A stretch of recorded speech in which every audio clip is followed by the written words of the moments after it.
sexy. And the one thing that I've noticed with them, when they are marketing, it's not just the music, they are marketing their culture.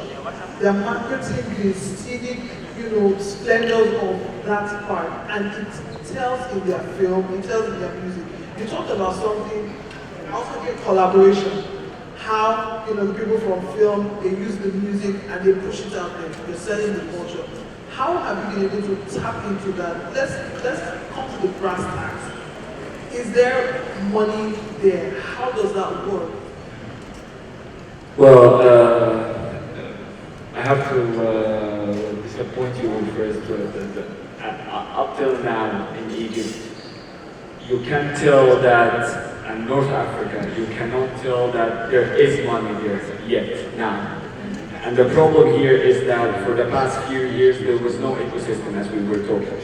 No one understood the importance of an artist navigating on his own. It's completely different. Management consultancy and representatives. And if for example, you meet an artist and you really believe in his talent and he made it somewhere, and then he suddenly thinks that he's ready to collaborate with Drake.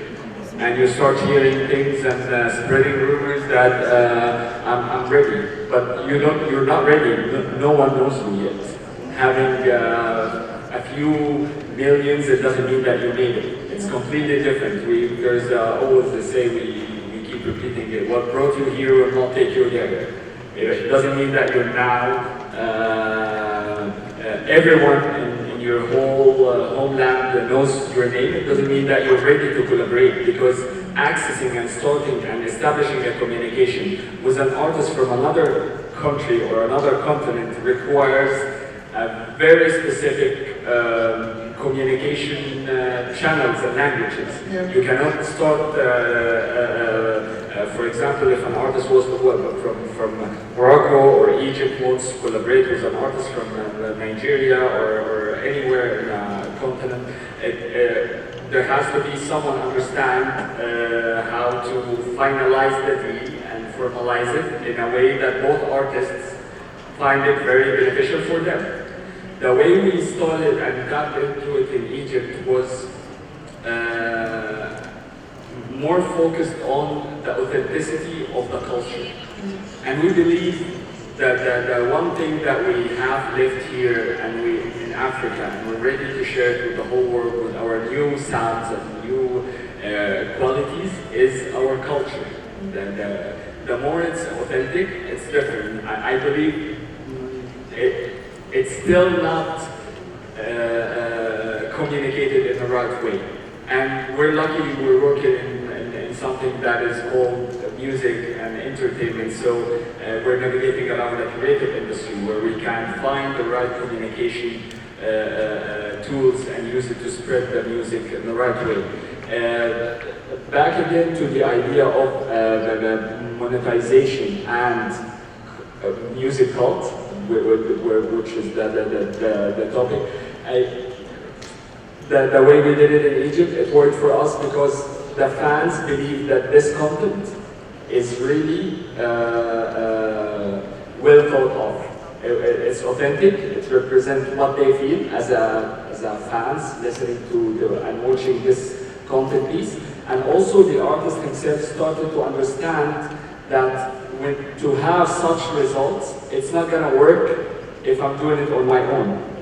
There has to be people next to me thinking, not only his own team, also creative people and film producers and directors and cinematographers and everything. It's a collective work. It doesn't work. It was never a one-man show, and it will never be like this. Yeah. So I believe that from now on, that the only thing left for us here, and there is a huge potential in it, is to be more focused on what's really relevant to the culture, and the more authentic it is, the more it will register with whoever is watching or listening to it. Thank you, sir. Already represents a couple of Gen Z and millennial talent, and he's one of the new kids on the block doing something different in talent representation. So share some of your magic. It was good. I run a company called Double Six Entertainment, CEO of Double Six Entertainment. But there's something I'm working on now, a personal brand of mine, and it's something that I feel that, we really need over here in Africa. You're marketing your product. No, I know where I'm going to. It's That's touching fine. on, That's fine. yeah, it's touching on what Mr. Efe was saying about branding. So in late terms, okay, it's called Mr. Rollout. Basically, you launching a brand from the beginning to the end. So basically, in layman's terms, branding is how you present the product, how you present the artist, the look and the feel of the artist in layman's terms. Marketing is how you sell it, where you're selling it, for instance, TikTok. Branding is from the cover art, the music videos, the photo shoots, what he's saying, all of that boils down to branding. How do you want this person to be positioned? And one thing I feel that this industry lacks is something: creative direction and strategy. And that is where I'm coming in. Sorry, I'm marketing myself, but I feel that is not being, somebody that pulls everything together, brings in branding, marketing, and promotion. He doesn't execute, but he basically is like a music conductor. He basically says, he prepares the sheets, music sheets. He tells, this is what the violin is going to play. That is how, that is what they roll on. And you see in the big industries, you have these people there. This is what they do. If you look at people, look at the weekend, the Taylor. Go check it out, the Taylor. See, that's one of the biggest brands in music right now, the weekend. Beyonce has a creative director. So we need to start introducing new roles, investing. Because people say, I beg, the manager can do it, the manager cannot do everything. He's meant to, he's a team lead, he's meant to supervise it, but then it's like a car. You have the sky is just the beginning. There's a lot of things we can do to use some of these platforms to get our music more out there. And also,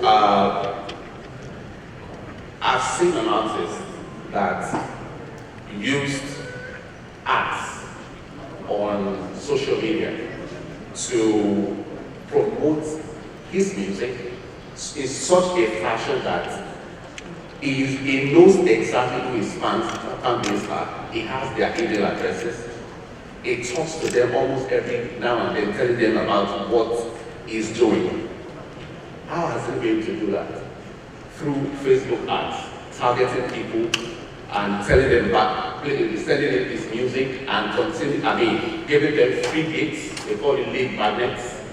Giving them music for free, collecting their emails, and then constantly connecting with them by sending emails to them, nurturing them, and making sure that they are his fans. And this guy is having a lot of fan base and a lot of stream at the moment, without a lot of followers on Instagram.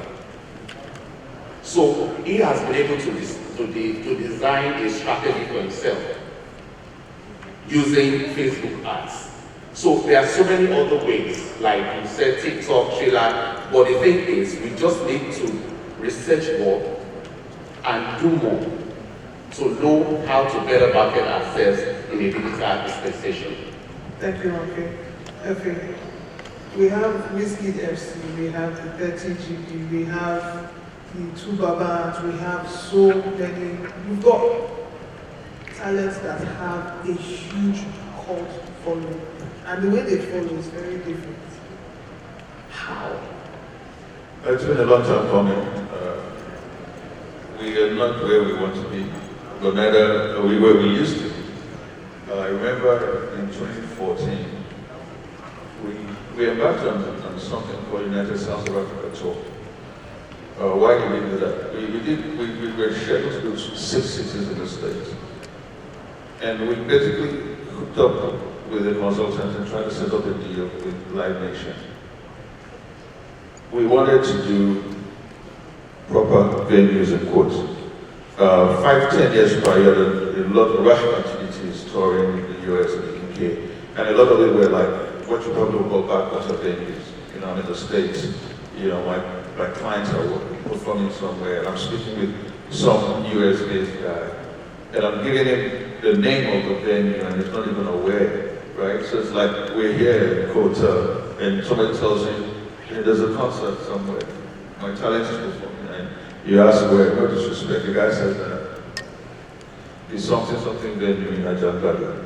You don't even have a clue how to get there, right? So, but there was a movement, and we noticed that it was gradual, but it was consistent. So we're like, let's make the big leap. From those parlor parties and backwards of venues, let's take this music to mainstream venues. Let's book the Evans Theater in New York. Let's go to the House of Blues in Chicago. Let's move the stuff to that place out. They might not be like 5,000, 6,000 capacity venues, somewhere smaller, 2,500, 1,700, but it was yes. And between then and now, of course, you see what's happening. It wasn't just us. The guy called Anderson, okay, big gay. He came through proper, structures, proper tour. And before long, in a decade, we are, in short, this time 3-4 years ago, someone was complaining to me in the UK that they were trying to book venues for UK talent. And the period we're looking to do this gig, like a 7-week period, the venues they were looking to do were all fully booked. The O2 and all of that, and what was happening? 6 out of the 7 weekends they booked by either Nigerian artists or Nigerian comedians. And most of the shows are selling out. And by the time they stopped to find out what was going on, the music was getting really interesting. So it's been a long time coming. It didn't happen overnight, but a lot of people didn't see it. Now, what we need to do is to be intentional and strategic around it. What has happened so far up to now is that a bunch of people, a bunch of players have done some kind of sporadic, disjointed push to get Afrobeats, to get the culture here. But this is the time when the entire system has to get behind it. Because what we've done is we've proven that it is possible. Now, if 6 years, 10 years ago, you were not sure about the numbers, we were not sure about penetration, from Irogoti, it's clear that it's possible. How do we build the next phase? What structure do we set up? How do we control the back end? That's a conversation for another day. But Africa cannot just be at the point of creating content, right? And not be not have a seat at the table. Because TikTok is, I'm not knocking any platform, but TikTok is not controlled by Africa. Right? Neither is Instagram, neither is Facebook and all of that. So you have all those big platforms like really monetizing. Do we want to just be the guys who create the front content of the platforms? Or we want to be within the proper ecosystem and situate ourselves in such a way that it's sustainable? Then more importantly, and I'm glad the Honorable Commissioner is here. Lagos is the center of excellence. Lagos is the coolest place in Nigeria because the perception of the brand of Lagos is very sexy, right? And that's what we need to do with the entire Nigerian, the entire African culture. If we do not make it sexy, we cannot sell it. And making our culture sexy is not whitewashing. It's not lying. See, I've said this time and again. People tell you Lagos is dangerous, Nigeria is dangerous. Check the numbers. The crime rate, violent crime rate in Lagos compared to London, compared to New York, compared to Kingston, Jamaica. Right? But when you think Jamaica, you don't think of 9 fights and you think sunset, beautiful beaches, reggae music, cocoa, so there has to be an intentional strategy to sell the best of what we have, first and foremost for ourselves. There are 1.2 billion young people across the continent today.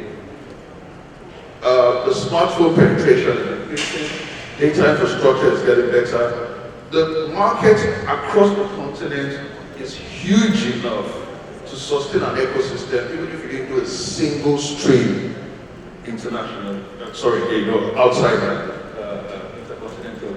So we need to build a structure. We have to be intentional about how we package, how we promote it. Because of course, the creative sector, music business, there's lots happening here, huge potential for employment, but more than just employment, people are able to actualize their goals here.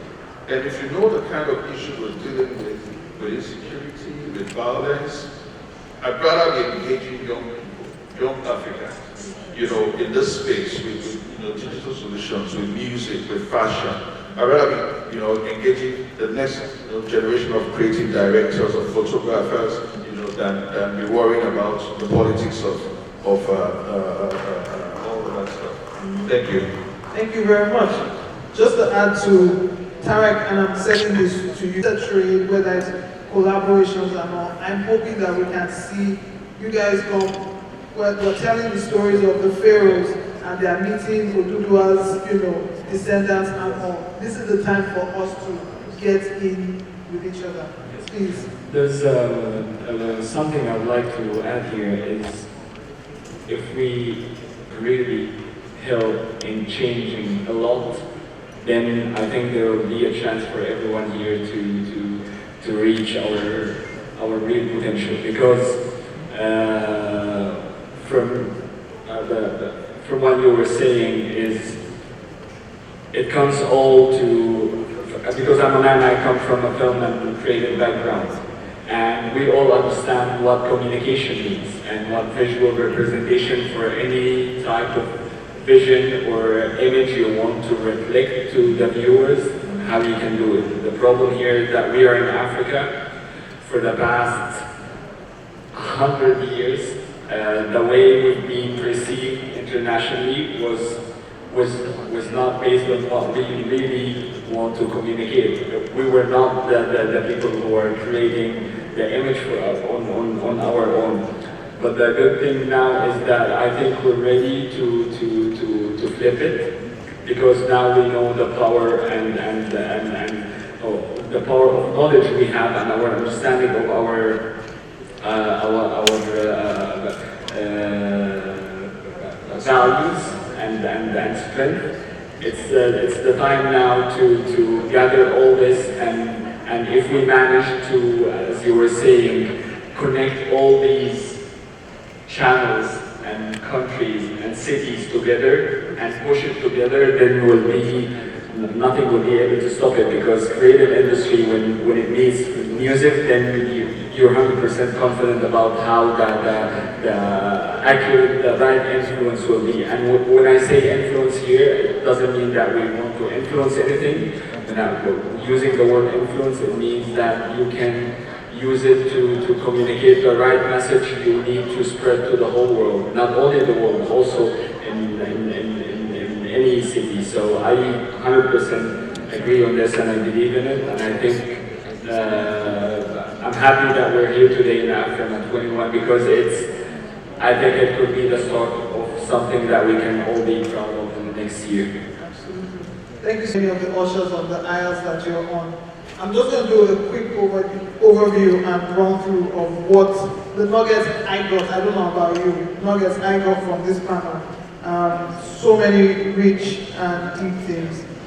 It is safe to say, FA says, it's safe to say that there are employment opportunities. The ecosystem is wide, is vibrant, and it's ready. You have to be, as an artist or as a talent, you have to be intentional and strategic in putting yourself or your talent or your material forward. I also hear this is the time for collaboration. Mr. Rogal says that we should get for the opportunity to actually ask. My name is Jake. I'm an epidemiologist and data analyst. All right, the question I have is, and it's to Ife, I want to know, like, how does an artist know when to stick to a proven formula as regards music style, or go headlong with experimentation and music fusion while still staying relevant and having a career that spans decades? Thank you. Africa. Yes.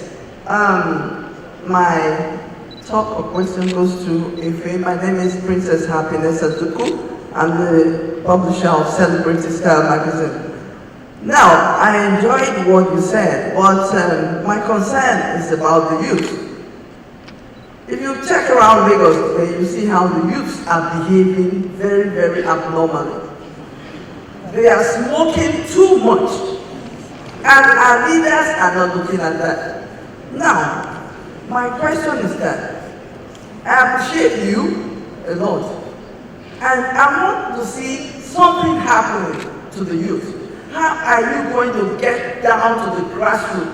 How are you going to manipulate them to like this your idea of going into music, marketing, and all of it? Thank you. That you're earning. Thank you. Before it was difficult to, I mean, if I were to really break down how hard it was to convince, my folks that I wasn't crazy trying to do music, you would understand. But today, I've had multi-billionaires, I've had ministers call me up to say, hey, my daughter wants to sing, my son is making music, could you just check him out and give me an honest opinion if he has a chance. 15 years ago, if they found out I was influencing their child to make music, they'll probably get me arrested, right? So we're doing it, of course, and I must say this at this point, before the Wizkids and the Davidos and all that started making all of this look sexy, the Godfathers are in the building. Baba Keke, if you know anything about the movement, you know that once Kenny's music came through and they launched those yellow bombers, we know that there's money in this thing, man. There has to be money in this thing. A round of applause, please, for taking care of the D1 and the whole Kenny's music apparatus. We would not be having these conversations without the work that you guys have done. We would not be sitting here and having these conversations. So, the influence is there. Now, concerning the drug issue, it is a big problem. I have my concerns. I've done some work in some spaces. I have access to some stats. It's worrying. It's not just Lagos, northern Nigeria. So it's a big problem. It's heartwarming that the NDLEA people appear to be taking it by the scruff of the neck and approaching the problem in a multidimensional form. I do hope we'll find results. But the young people, let me explain something about young people. Young people are the truest, the rawest reflection of society. Zero filter. If you want to know how healthy or unhealthy a society is, feel the pulse of young people. We, the older ones, we're too political, we're too proper, we're too correct. We think about too many things, right? So it's easier to encourage the young people on the right path when society generally starts doing right by the young people.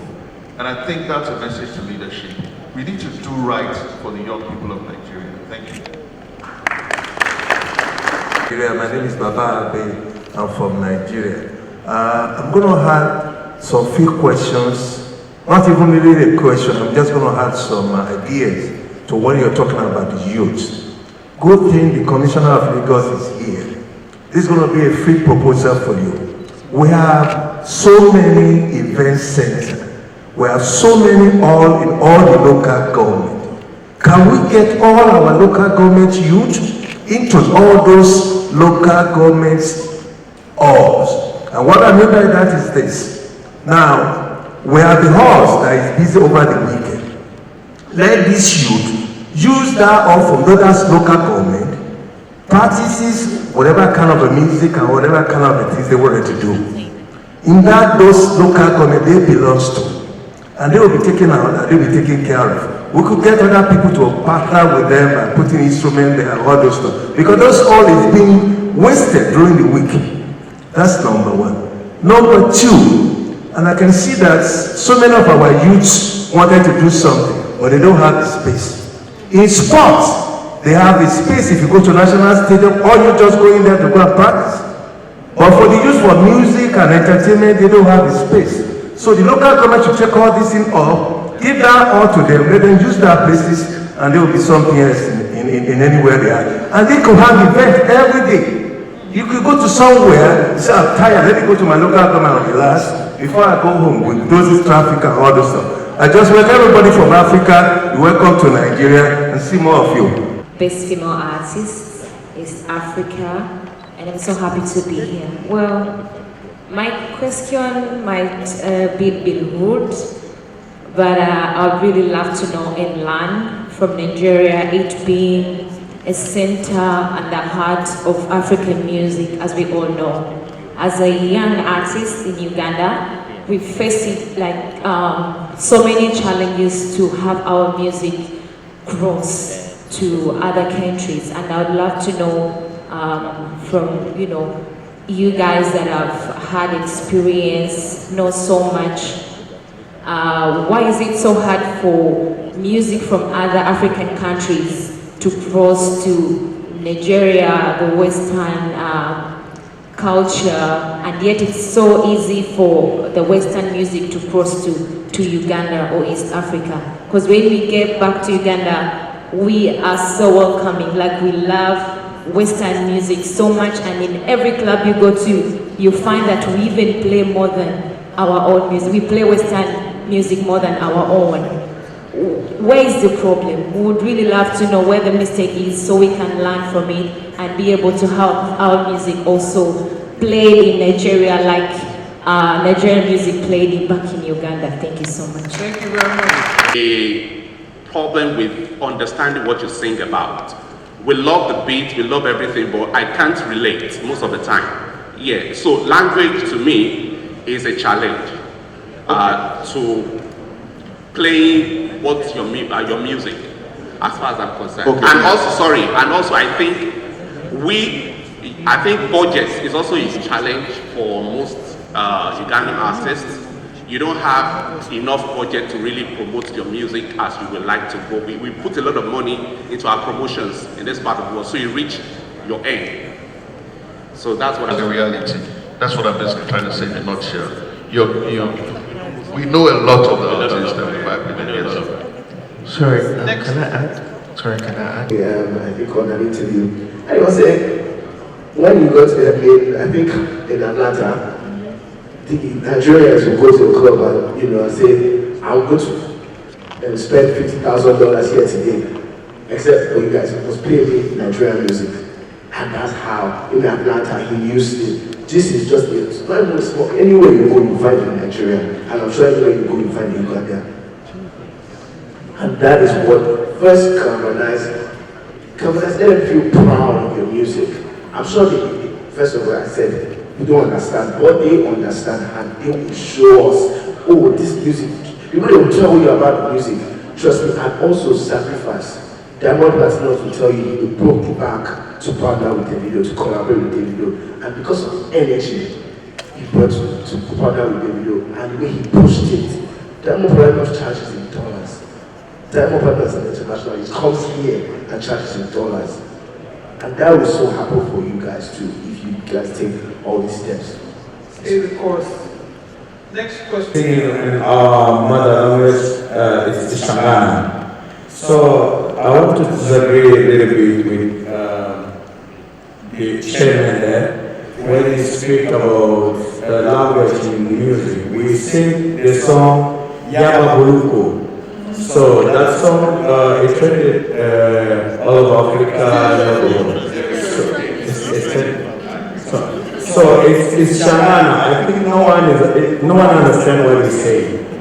But the energy, the spirit, the melody, how we sing, how we produce the beat, because we are a producer, digital director, producer, we need the beat. So I think in our country, we listen too much Naija song. We play too much Naija song. Because Naija have a lot of platforms to sell their music.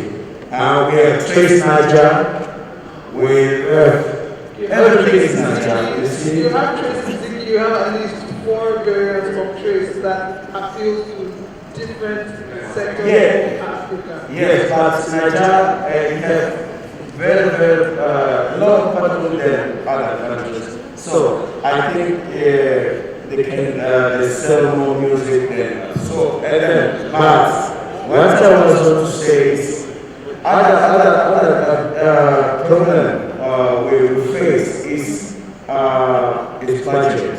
It's money for newcomers. Other people, the people with money, so normally they don't believe with newcomers. When you come with your song, in my country it's tough to get endorsements. We have the most big song in the world, but it's tough to get endorsement. How the artists will put more money to promote, to do that thing. So I think the money is the most big problem to grow the brand and everything. Now, the strategy to sustain, to monetize, you have the event agent, somebody pitching, you for appearances, here and all of that. That's a separate business conversation. But those markets love your music, and we're feeling it, and we're big fans, right? So we need to take that box.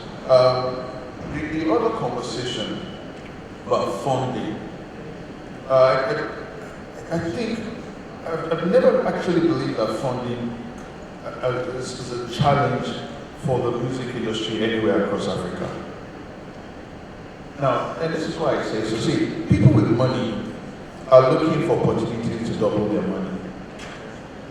And if you give them a reason to invest in an industry, they would. Time passed in this space, it is hard to get your uncle to give you 100,000 naira to shoot a music video. Today, not even your uncle, not your neighbor, if your neighbor thinks you have talent, can call you to a meeting and say, oh boy, how far? I have $1 million naira, I can put it in this video, what's the deal? Because the industry has shown signs of profitability. I think the first step is for players to understand that this is a business and structure and do it in such a way that there are visible results at step one. Once you get visible results in terms of monetization, this time 20 years ago, you put down music, you are at the mercy of Alaba, marketers, right? We see what you did there. And you do Get ready for the performance. Afrima has officially begun on a very, very high note right after our panel. So I'm going to let each person, Tarek, Ore, you've got 30 seconds each to just share with the crowd. And thank you to our panelists. And let's do it again sometime. Let's continue the conversation. Artist, management, all these keywords are very important for every and each one of us to understand the importance of it. And as we all agree, it's about time that we open the African kitchen and connect together, collaborations, and that's the way forward. Thank you so much for the warm hospitality, and thank you Nigeria, Lagos, thank you Africa.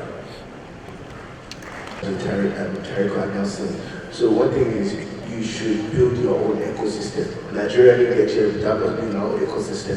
Once you get big, a little big, Diamond has TV channels. He has an entire ecosystem in Tanzania. Go build your own in Mozambique.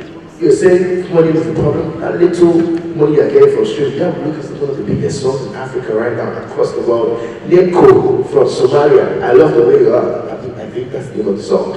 It's one of the biggest. And build an ecosystem. Kenny's music, they built an ecosystem. Primetime Africa, they had the Easter shows.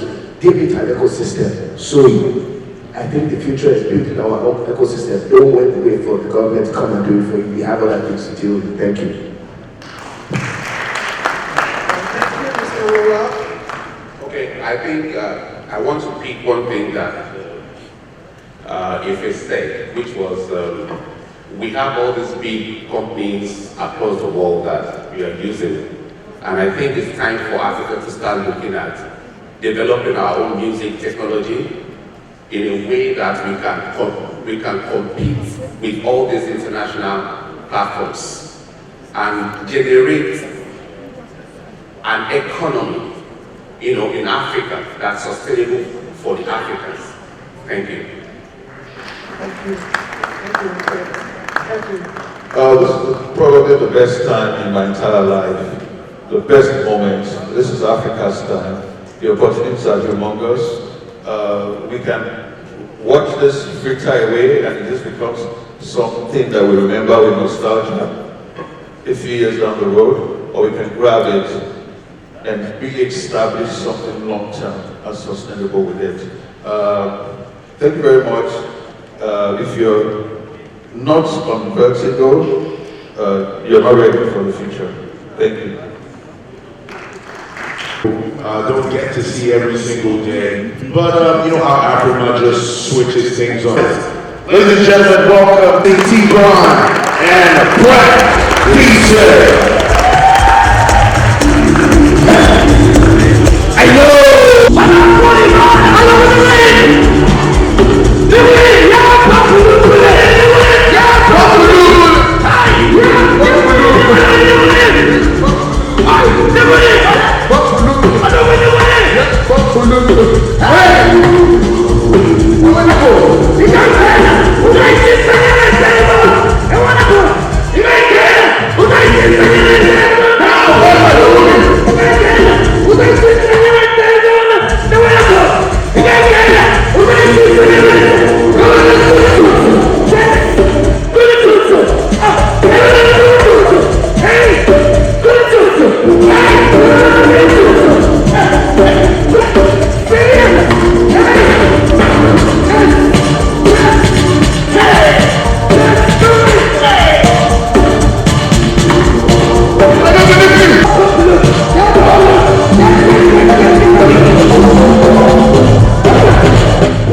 Everyone with the hands out like this.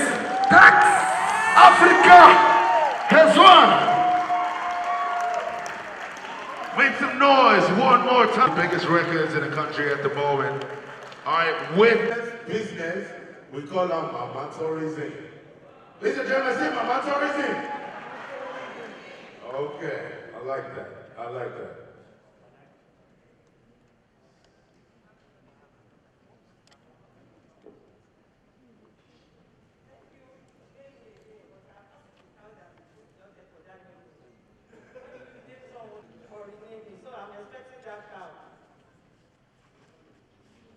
Hello, Africa.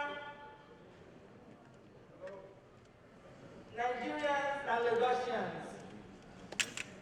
I'm indeed very excited to be here again with my people, my family. And let me first and foremost congratulate and appreciate the organizer of all Africa Music Awards. So sorry, I couldn't make it that yesterday. And that is why all African Music Awards, Afrima, which is recognition of the musical talent across Africa. I also bring to you the greeting from Lagos State Governor, Mr. Babajide Olusola Sanwo-Olu, and the entire cabinet. I'm particularly happy that Lagos State is paying host to this very important event, which to me provides an avenue for members of creative industry to further network, exchange contacts, and also share historic moments. This event, coming up at this time, when the state government just held the activation ceremony for its annual end of the year concert, an entertainment event tagged Greater Lagos Fiesta, which is adjudged to be the biggest end-of-the-year event staged by any government across Nigeria and even beyond. Apart from this, being the Honorable Commissioner for Tourism, Arts and Culture in this state, under which all activities within the music industry falls, and other creative content. This Afrima event also provides an avenue to appreciate the beauty of Lagos, its rich culture, its serenity, and all that has to offer.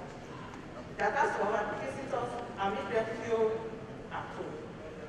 Beyond participating in this event, I want to implore all participants here from across the African continent to also use the avenue of this year's Afrima holding in Lagos to explore this city and pay a host visit to some of our tourism sites in order to have a better experience of Lagos than what we used to hear in the media. Ladies and gentlemen, the music industry has become one of the thriving sections in the entire creative industry. As old artists are making news, new artists are also springing up every time. And this shows the potential that abounds in the music industry. And of course, the bright future for practitioners and the continent as a whole. Once in Nigeria, quite a number of our musicians have been given international recognition for promoting the music industry and for standing as par with their contemporaries across the globe, and even stood tall among them. Nigeria has a list of musical talents that has changed the prestigious Grammys Award from its reception till date. Beyond mentioning winners in the various award categories, there is need for practitioners in this industry to self-regulate the content of their music and project the unity that exists in Africa despite our diverse culture, which I believe is one of the intentions of these music awards. We can't deny the fact that the entire continent is faced with a myriad of challenges, but in spite of this, the potency of music and its huge influence has kept us going, especially the lyrics of some of our musicians that have further ignited the hope of better days ahead of us in Africa. I plead with all musical artists here to be more committed in promoting the unity of Africans, appraise our resilience, project our culture, while also speaking to the diverse talents that abound here in Africa, even beyond the creative industry. As governments, we have conceived ideas on how to make our impact felt the more within the music industry, especially areas where the state government can intervene to further improve the music industry. But we are often hampered by how to engage practitioners in this industry and the best strategy that can be adapted to achieve this. This is because practitioners in the music industry need to form a formidable team that can relate with government directly on behalf of all other musical artists on issues of mutual interest. As a matter of fact, some other stakeholders of the Ministry of Tourism, Art and Culture, especially those in the film section, have benefited immensely from the state government through our various policies, programs, and empowerment initiatives. Specifically, the Ministry has ongoing capacity empowerment initiative for practitioners in the film industry, where a wide number of beneficiaries have been made, and some are still undergoing training programs sponsored by the state government to further make them better in their chosen fields. I will also not forget to mention that as part of the demonstration of Mr. Governor, Mr. Vice Olushola Sanwo-Olu, love for the entire creative industry, the governor some months ago launched a revolving loan initiative, zero interest loan, to assist filmmakers who have scalable ideas and content but have financial challenges in executing their ideas. Under this loan facility, an individual or group of persons can access up to 40 million naira from the committee that already been set up by the state government to oversee the disbursement process of this loan. This is just to mention a few of the efforts put in place by this administration to support the creative industry. I believe that musicians will also benefit from these interventions from government if appropriate steps are taken to have a formidable and united body. Once again, I appreciate the organizer of this annual event that has grown in leaves and bounds since its maiden edition. This annual event has been a vehicle for all the revered among musical stars to continue to put in their best so that they can also be nominated and eventually emerge winners. It is on this note that I advise the previous winners of this event to continue to improve in their musical career, just as we extend same appeal to winners that will emerge to see it as call to service, a challenge to improve and advance their musical career, in line with our popular saying here in Lagos that the reward for hard work is more work. I thank you all for your attention. Thank you. Presents the Dr. Kenny Ogumbe and Heidi Ogumbe, the Kenny's Music. We want to recognize the presence of Dr. Kenny Ogumbe and Heidi Ogumbe of Kenny's Music. Thank you for blessing.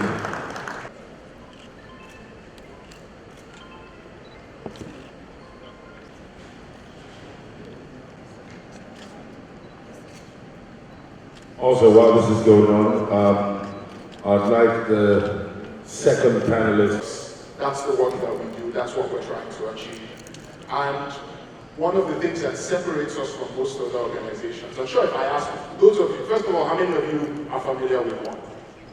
Yeah, I can see a few hands, but I'm sure if I ask how you know one, I'll probably get a lot of answers about things like music, our work with various celebrities, and for the Nigerians especially, our presence in the Big Brother house. People know that about us. Now we're a full-fledged organization, we do a lot of policy work, we liaise with government, we have a huge membership worldwide of people who take action with us with the aim of achieving positive change in society and eliminating poverty. But that element of engaging with pop culture, producing music, working with various celebrities is one of the things that sets us apart. And in order to really dive deep into why our organization is the way it is, you can look at a bit of history actually. I'm sure most of you here are familiar with the band U2. How many of you are U2? Yes, see a few hands. One of our co-founders is the lead singer of U2, Bono. And if you think back, some of you may be old enough to remember, but if you go back to 1985, there was a big concert called Live Aid, and that pulled together superstars from all over the world to generate money to combat the Ethiopian famine that I think ran from 1983 to 1985. Devastating famine killed a lot of people, and U2 was part of that effort. So, that history of using music as a way to create positive change, made a strong impact on Bono, and that has carried through into the organization that he co-founded, which is One. In terms of how we have worked with music as a tool on the continent since then, in I think 2014, we put out a song called Coconut Chocolate. And some of you might remember that the band was on that project. I think Yemi Alade was on that project as well. Victoria Kimani was on that project as well. And that was really to draw attention to the power of agriculture as a means of employing and empowering young Africans. In 2015, we followed that up with a song called Stronger, which brought together, I think about 19 artists from all over the continent. And the focus of that was on education. It was on the importance of empowering girls through education. Fast forward to 2020, and we can all remember what a crazy year that was for all of us. the coronavirus struck, people were dying, and we really didn't know what was going to happen. And out of that came the idea for the video you just watched and the song that you just heard. And the idea behind that was that, yes, we may not be the most well-resourced continent on the planet, but if we come together as Africans, if we really unite and really help each other out, we could navigate that crisis and emerge stronger on the other side. When the idea for the song came up, there were obvious challenges. Nobody was traveling. So how do you pull together? Typically, you bring all the artists together in a recording studio with a producer, and you produce the music. But that wasn't possible. Thankfully, we reached out to Cobhams Asuko, who I'm sure all of you know, one of the premier music producers in Africa. And by the time we had secured the participation of all those wonderful artists you just saw, we had a plan, which was that we would create the track and everybody would record their part from all over the continent, and then that would be brought together into the song that you just heard. And in many ways that was beautiful and symbolic, because people were sending music from all different parts of the continent in order to create a coherent whole like you just saw. And then what happened with that as well was as the project came together, it coalesced around that central message of togetherness and of strength. And we put that song out.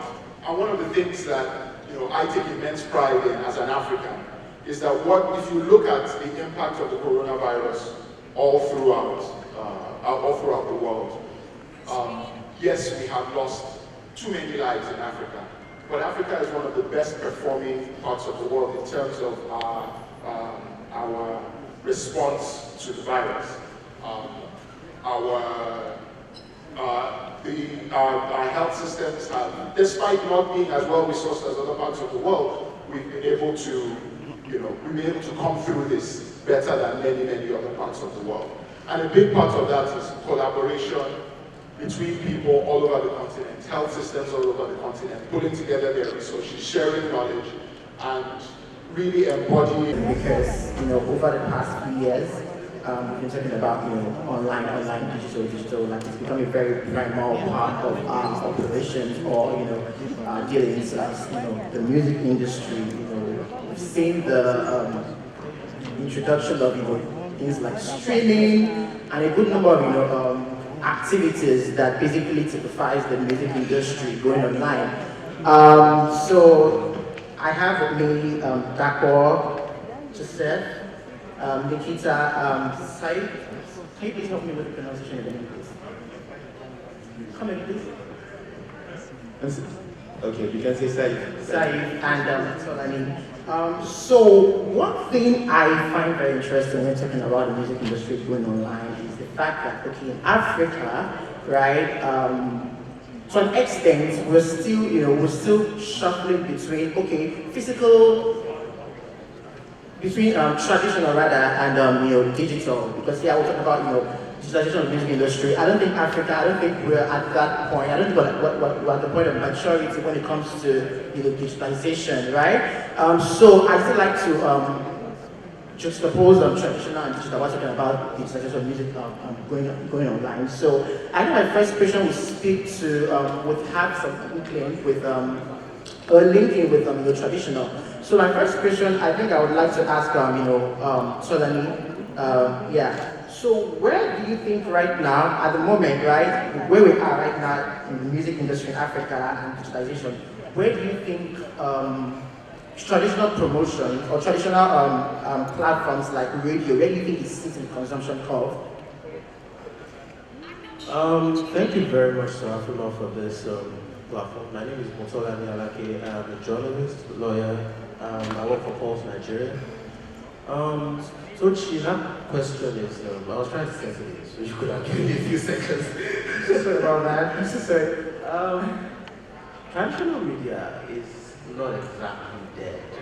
It's a very, very broad conversation. First of all, we have to look at the internet, the circulation of the internet in Africa.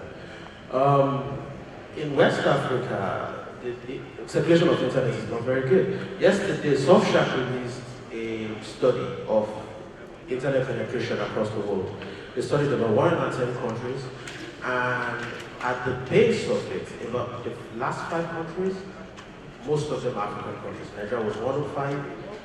A lot of, I can't remember the countries now exactly, but the last 5 countries were Nigeria. The long and short of that was, in underdeveloped countries like Nigeria, people or in West Africa or in most part of Africa basically, a lot of people would have to work 4 times as hard to be able to afford internet that is 4 times as worse in most of the advanced countries. So that's what we're confronting. That's why traditional media is not going to die, not yet at least. So it means that if internet circulation is not exactly as ripe as it should be, then we are not exactly going to have traditional media die. You asked a question about radio. A lot of people seem to think that radio is dying. No, radio is not dying. Radio is probably not going to die for the next 50 years, maybe 100 years, maybe never, who knows. Steve Stout was speaking on Breakfast Club some years ago, and he was saying that radio is too powerful. The only thing radio can do is become something else. And maybe that thing is going to be a podcast. So, what exactly, you're looking at a CTFM, for example, or BFM in Nigeria. Weekly, they have about 2 million listeners. How many streaming platforms? Most streaming platforms in Nigeria have less than maybe 1 million subscribers. So the numbers tell you the difference. And purchasing power is a problem with the internet. So on radio, I only have to own the radio. I don't have to subscribe to anything. I don't have to say anything. I only have to just turn on my radio, turn to the channel that I want to go to, and let the radio talk to me. Radio remains the primary source of music consumption in Africa. Take it or leave it, and that's just the fact. Very well. So I actually find that your insight very interesting, because when you speak to artists or their teams across Africa, they talk about Twitter, Instagram, they talk about all of those platforms. And when you're like, okay, what about offline? They're like, if it's online, it's about it. So I just felt like that was very important that we get that out of the way, being that streaming or digitalization is still very nascent in Africa. So next question, and that would go to Saif. Saif, you've had a stint in sales and marketing, and then also with radio since 2014, I guess. So right now, would you say that let's talk about radio, for instance, would you say that radio audience, because there's a conversation about radio this and that, would you say the audience for radio are quite passive, or they're like, in the grand scheme of things, they're still very active? Because some people say, I just tuned to my radio and I found out this on Shazam and all of that. So would you say, audience, when it comes to traditional media, very precisely, they're passive in the grand scheme of things? Okay, thank you for the question. First of all, I would like to just